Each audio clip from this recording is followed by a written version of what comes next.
céu, santificado seja o vosso nome. Venha a nós o vosso reino, seja feita a vossa vontade, assim na terra como no céu, assim na terra como no céu. O pão nosso de cada dia dai-nos hoje, ó Senhor. Perdoai as nossas dívidas, assim como perdoamos aos nossos devedores. Não deixeis cair em tentação,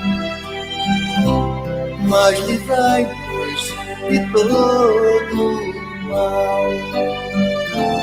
Não deixeis cair em tentação,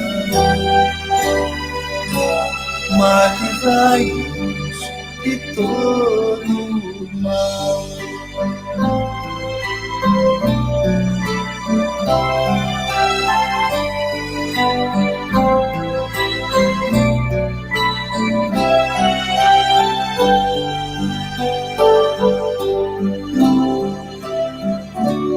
Pai nosso que estás no céu, santificado seja o vosso nome. Venha a nós o vosso reino, seja feita a vossa vontade, assim na terra como no céu, assim na terra como no céu. O pão nosso de cada dia dai-nos hoje, ó Senhor. Perdoai as nossas dívidas, assim como perdoamos aos nossos devedores. Não deixeis cair em tentação, mas livrai-nos de todo mal. Não deixeis cair em tentação, mas livrai-nos de todo.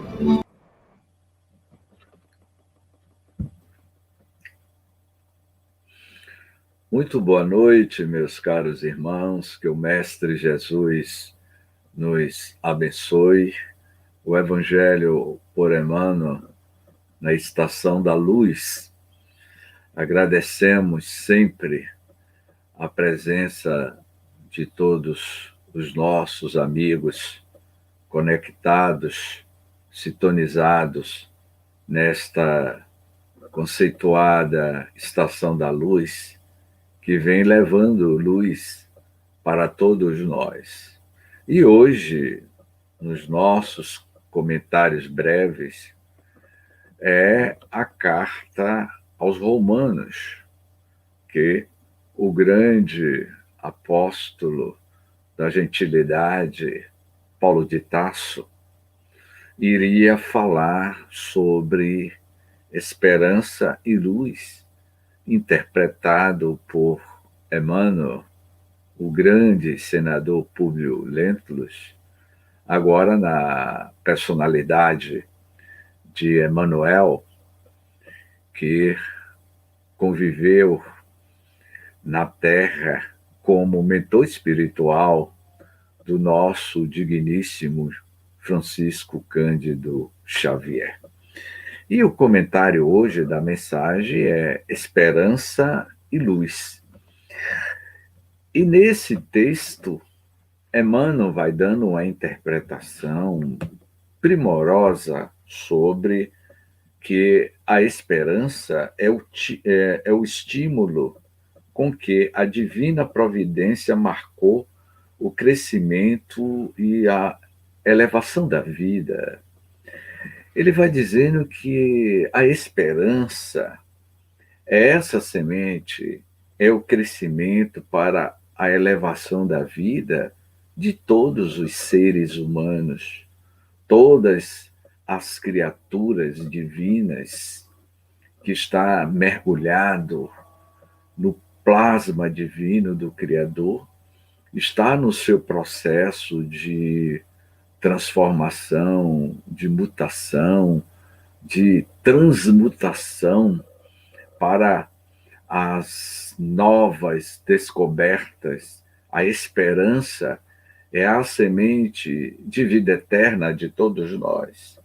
E o texto vai dizendo também que a luz do conhecimento é o poder da visão e da análise com que todas as criaturas estão dotadas da faculdade de discernir. Ou seja, a luz do conhecimento é o que nos proporciona o poder da visão e da análise.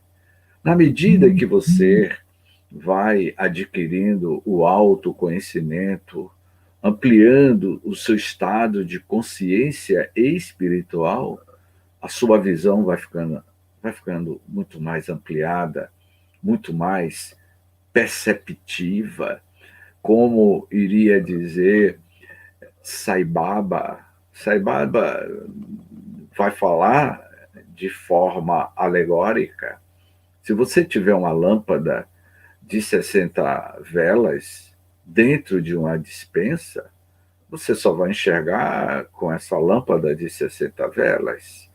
Agora, se você trocar uma lâmpada de 60 velas e colocar uma lâmpada de 100 velas dentro de uma despensa, vai haver muito mais claridade e você vai enxergar detalhes que você não via com a lâmpada de 60 velas. Agora imaginem vocês, se você trocar uma lâmpada de 100 velas e colocar uma lâmpada de 200 velas dentro desta despensa, haverá muito mais claridade e você vai enxergar com riquezas de detalhes que você não via com a lâmpada de 100 velas. Agora imagine se você trocar a lâmpada de 200 velas e colocar uma lâmpada de 500 velas, é evidente que vai haver muito mais claridade, muito mais irradiação, e você vai enxergar com muito mais riquezas de detalhes as entranhas de uma despensa que você não iria enxergar com a lâmpada de 60 velas, de 100 velas, 200 velas. Portanto, o que Sai Baba estava querendo afirmar, que à medida que você adquire o conhecimento interior, a tua luz interior vai se ampliando, o seu estado de consciência vai se transformando e você começa a enxergar com muito mais riquezas de detalhe a vida em que você está mergulhado. Você começa a enxergar Deus porque a sua luz interior começa a passar por um processo de autotransformação, porque você, na qualidade do princípio inteligente do universo, mergulhado na Terra, você vai se desmaterializando, você vai refinando a matéria, porque o seu espírito vai se autotransformando. E um dos atrativos para a autotransformação do ser que se manifesta no corpo físico é a esperança e luz, as nossas aspirações futuras para nos tornarmos um coágulo de luz, uma partícula de luz, através das nossas aspirações futuras. E aí o texto também vai dizendo o seguinte: A esperança é a força de compreender e de esperar. Esperar o momento oportuno da nossa escala evolutiva, na nossa linha do tempo. O tempo é o melhor remédio para os nossos processos de evolução, de acertos e desacertos, para que possamos gradativamente darmos uns passos à frente para os nossos altos desafios. A luz aclarar os caminhos que devemos percorrer, a fim de que o nosso livre-arbítrio possa agir com a responsabilidade de nossas escolhas. São as nossas escolhas, conforme vai dizer Emmanuel no livro Pensamento e Vida.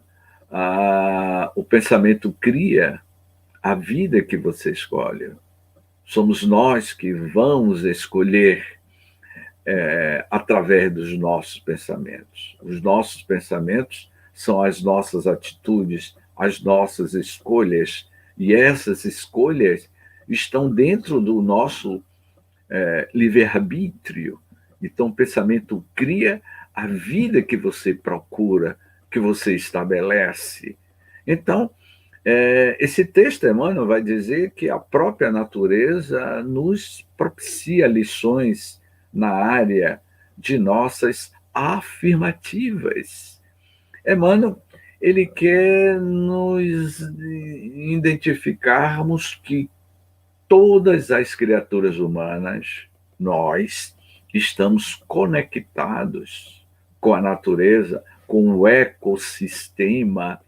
Fritz Jof Capra, o autor do livro O Tal da Física, quando ele esteve aqui em Salvador, em 2002, e na sua conferência, na qual nós estávamos presentes, o Fritz Jof Capra, ele iria afirmar: nós não evoluímos no planeta Terra. E deu uma pausa. Essa pausa fez a plateia pensar. E aí ele disse: nós evoluímos com o planeta Terra. O que ele quis dizer é que todas as formas de vida na Terra está em evolução. A Mãe Gaia, que é o planeta Terra, esse organismo vivo, o orbe terrestre, meus queridos irmãos da Estação da Luz, é um organismo vivo, desde uma bactéria unicelular até o ser mais complexo, que é o Homo sapiens. Sapiens está no seu processo de evolução. Significa também que todo o universo é um organismo vivo em evolução, todas as formas de vida. Então, quando ele diz que a própria natureza nos propicia lições na área de nossas afirmativas, dessas conexões, a natureza sempre está nos dando recado. Uma delas, poderemos dizer que é o coronavírus, a pandemia. Essa mutação genética destes vírus é uma resposta que a natureza, a Mãe Gaia, está mandando de forma genética que nós estamos conectados com tudo. Se a natureza adoece, o homem vai adoecer juntamente e vai sofrer as consequências. Essas mutações, as grandes pandemias, é como se fosse um resfriado da Mãe Gaia, dando recado à humanidade. A semente espera condições para germinar e oferecer-nos a planta da espécie em que se configura. O embrião nascente espera crescer, aspirando a ser tronco. O tronco verde aguarda a formação das frondes, que lhe proporcionará a posição da árvore que deseja ser. E a árvore adulta mobiliza as suas energias para produzir o fruto, que após nascido se desenvolve e amadurece, espalhando as próprias sementes, doando gratuitamente as possibilidades do plantio de outras árvores iguais a ela para o enriquecimento da natureza. Emmanuel traça toda uma trajetória da semente de uma árvore. Aquela semente se transforma em uma grande árvore, em um grande tronco, para mais tarde dar os seus frutos.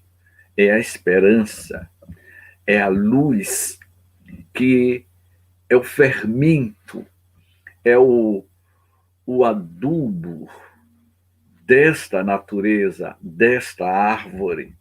E aí ele vai dizendo em síntese, né?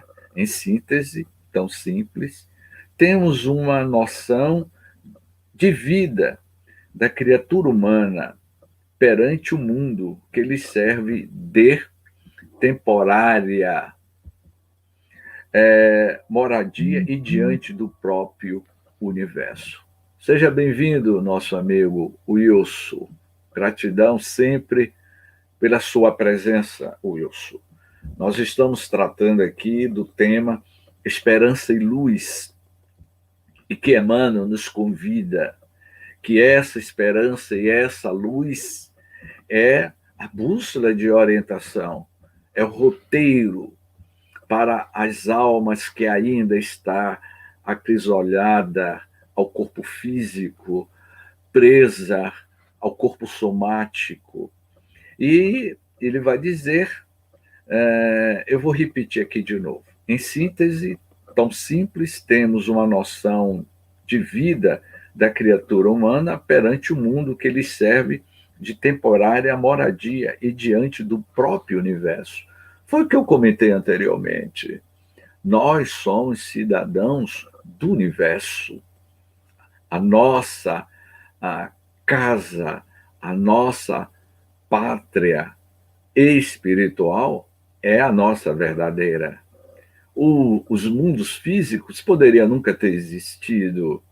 O universo, como nós o entendemos, que tem aproximadamente 13 bilhões de anos, ele poderia nunca ter existido, mas o mundo espiritual, os universos espirituais, esse sempre existiu, porque a nossa origem, a nossa matriz, não é o mundo físico, mas sim a realidade espiritual. O que a astrofísica, a astronomia moderna tem enfatizado de alguns anos, nesses 20 anos, nessas 2 últimas décadas, eles estão chegando a uma conclusão de que o universo é preenchido por matéria escura, por campos gravitacionais, e que essa matéria escura ela é pulsante. Existem outros universos paralelos, universos inteligentes, civilizações inteligentes, que estão constantemente conectando-se conosco.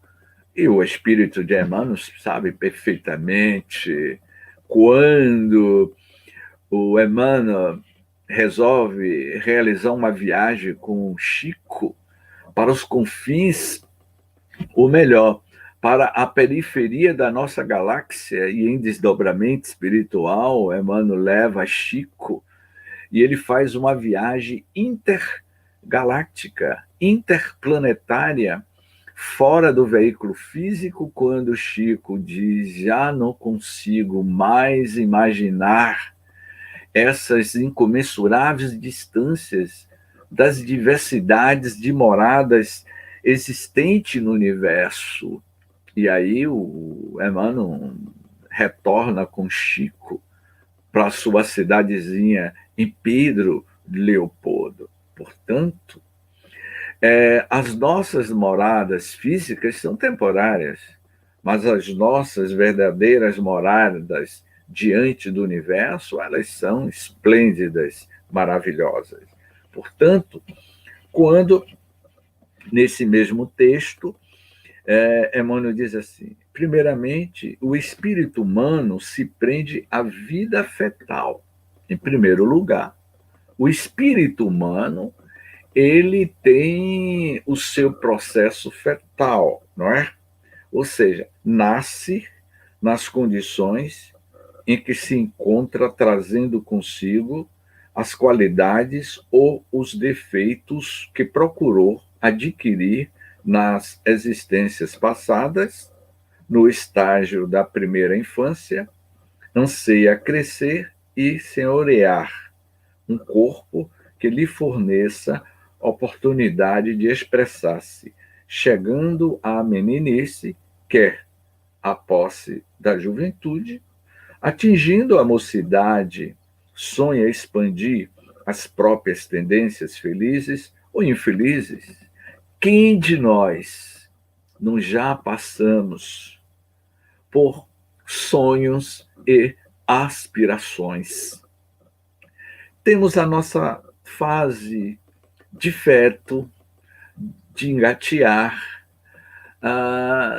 das primeiras expressões verbais, daquele momento em que cada um de nós formulamos o que é isso, o mundo de descobertas daquela criança, daquele bebê. Passamos por essa fase.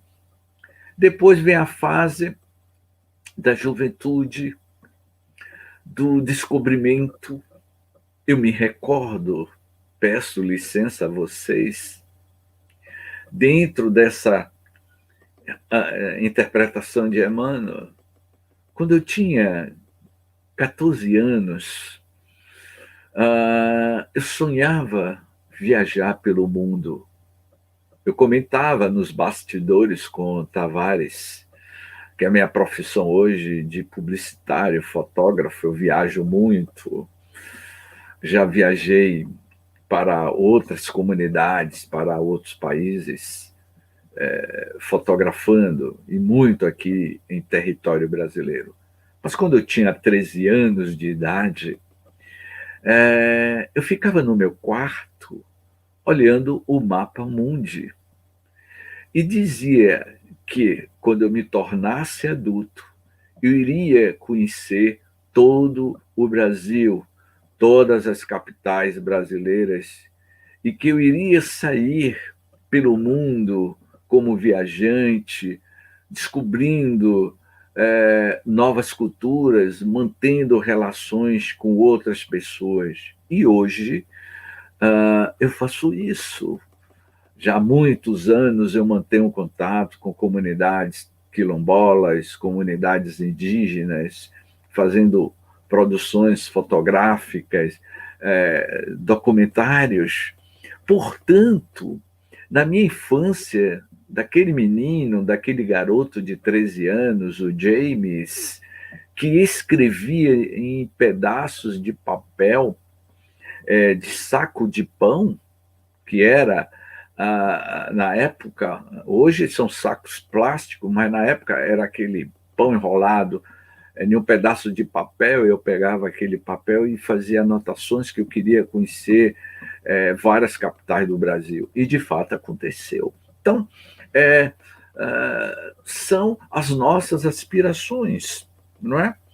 E cada um de nós, como o Emmanuel vai afirmando aqui mais adiante, aproximando-se da maturidade, a criatura caminha sob os impulsos da esperança, encontrando sempre diante de si o conhecimento ou a luz do bem e do mal, com o ensejo de reconstituir-se nas disciplinas e ensinamentos do bem ou descambar para as complicações e despenhadeiros do mal. Ou seja, quando nós vamos amadurecendo, a criatura caminha sobre os impulsos da esperança.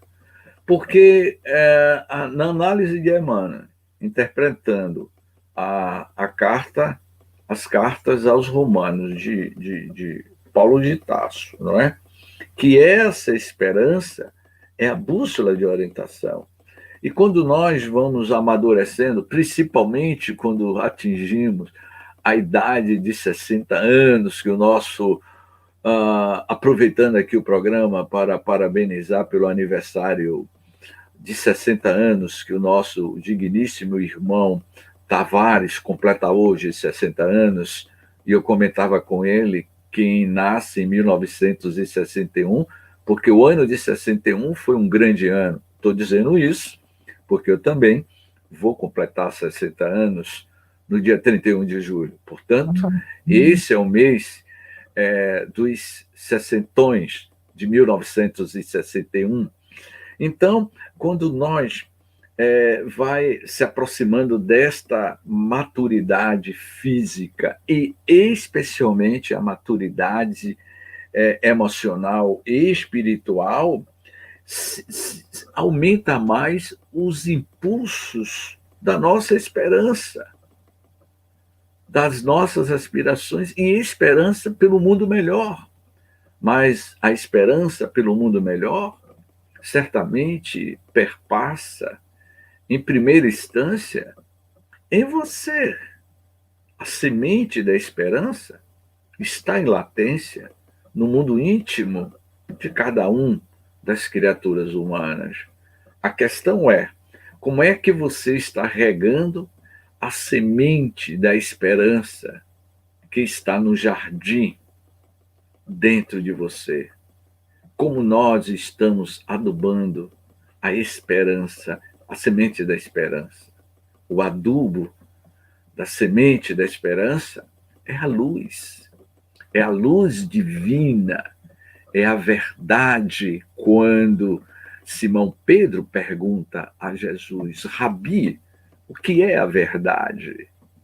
E Jesus responde a Simão: a verdade, Simão, é a luz divina total.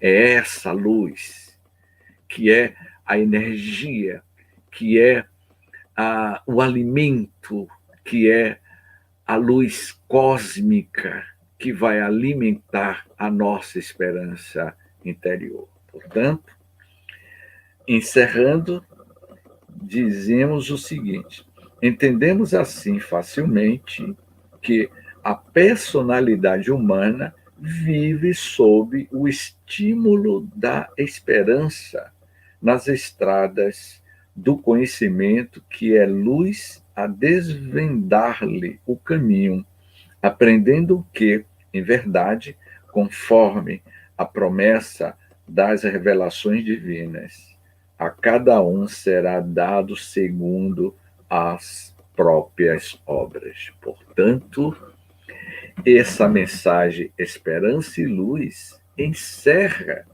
dizendo que a cada um será dado segundo as suas próprias obras. Cada um recebe o que merecemos. Não seremos cobrados por algo que não recebemos. Então, cada um será responsável em cultivar as suas sementes em teu jardim. O jardim é a vida. As sementes são as sementes de luzes eternas, doada pelo jardineiro fiel, que é o Cristo, o grande jardineiro espiritual da terra. E quais são as sementes que nós estamos plantando na terra? Porque amanhã seremos cobrados pelas sementes que cada um de nós deveríamos cultivarmos, o solo fértil da terra. Este solo fértil é o Evangelho de Jesus, é a boa nova de Jesus, sendo cultivado na mente e no coração de cada um de nós. Portanto, o Evangelho por Emmanuel é esta proposta de um evangelho de luz realizando a grande metamorfose no mundo íntimo de cada um de nós, acendendo os pirilampos de luzes, os fascículos de luzes, como eu falei sobre a mensagem de Sai Baba. Na medida que você muda a sua lâmpada, você acende, você clareia as sombras diante de você. Na medida que você vai acendendo através da sua luz interior, a sua sombra vai diluindo, porque sombra nenhuma permanecerá onde está presente a luz. A sombra é a ausência da luz, mas a luz, ela é eterna. Se há sombra, porque ainda não há luz. Façamos a nossa luz no nosso mundo interior. Gratidão, muita paz, que nosso Senhor Jesus Cristo nos abençoe hoje e sempre. Gratidão, Tavares.